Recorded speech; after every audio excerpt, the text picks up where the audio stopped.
The Silver Tsunami is this huge influx of population that is going to take place really now and go through about 2030, 2040. What do we do with all of this wonderful, rich group of individuals who have great experiences and want to stay active and want to stay well? How are we going to handle that as they age? So far, we continue as a nation to believe that we're all going to stay young forever. And I think that the generation called the baby boomers believe that more than any generation before them, that they can live forever and somehow skip the aging process.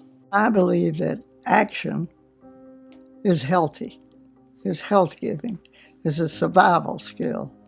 And I believe that having to-do lists that are always longer than what you might be able to accomplish lets you focus on the future rather than the past. What I haven't seen addressed is this issue of people who reach the age of 65 or seniors and can't afford to live, where they were living, or just don't have a place to go.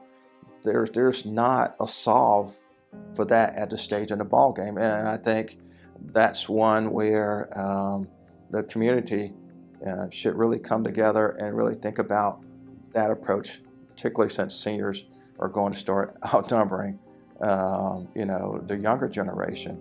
We've got to kind of solve for that, and I think it's getting the legislature involved, getting the community involved, addressing this issue, because people tap dance around us all day long. Matter of fact, it's not even in the discussions when it comes to how do we take care of the elderly who don't have a place to go. We've said for years the senior, and they don't like the word tsunami, but the population explosion among our seniors. We're here. In South Carolina, when you're looking at nursing home beds, in 2025, the beds are at 95, 98% full. It's hard to find a bed, and particularly a nursing home, a Medicaid nursing home bed.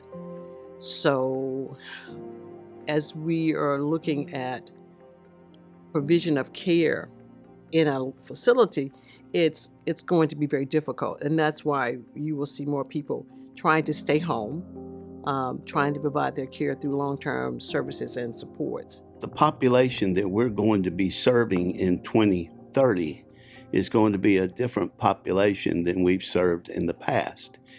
And institutional care is not going to be their first choice. Their first choice is going to be home care. And more people in the state of South Carolina at that age have more and more disposable income to purchase those services. But what we want to be able to do in long-term care is when those funds run out, or when services no longer meet their needs in the home, that we have an adequate number of long-term care beds with the funding associated with those beds to meet that need. But nursing home beds probably are not going to grow in the same rate that the population does. We definitely need more nursing homes. You'll see that it's a trend, not just in South Carolina, but across the country. People are not building a lot of new nursing homes because the Medicaid reimbursement rates. Nursing homes are the #2 most regulated industry in our country.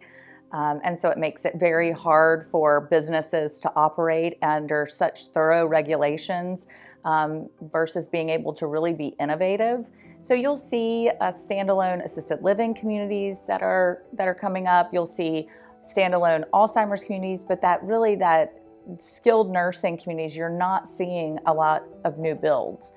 So there is going to be a shortage of nursing home beds.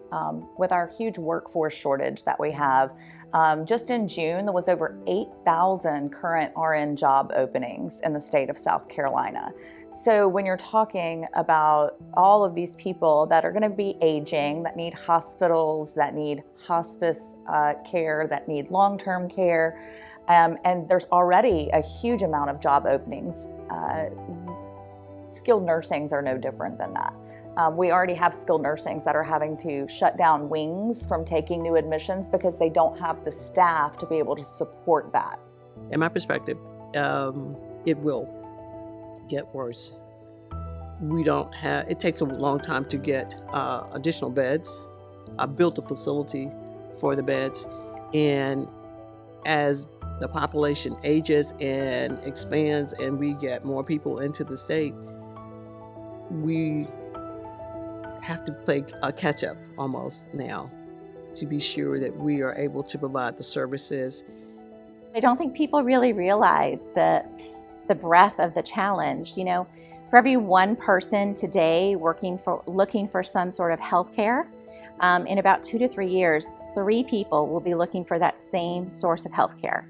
So that really puts a strain on what the resources are currently and what resources might be coming online. We want you to stay at home if you can afford to stay at home. If you have long-term care insurance, you may be able to afford to stay at home longer. If you can qualify for Medicaid with caregivers that supplement your family members, or you have family members that will help you financially, you can stay at home. But understanding your options in terms of what types of living environments are available, what the payment sources could be for those, and where you fit into that is extremely important. I think a lot of what we have to deal with boils down to economics. You can care all you want to. You can be passionate about caring, but if you can't pay the bills to buy the care, it really doesn't matter how much you care, because there's nothing you can do about it. And we're not there, but that's the fear, is that's the slope we're on, that's the way we're headed, and that's what we need to figure out how to stop. On a scale of 1 to 10, I think that the state of South Carolina is probably at about a 5 or a 6 in responding to the tsunami. I think that there are very vested people in this state who are looking at opportunities to serve those that are here and those that will be coming that are of the senior living age.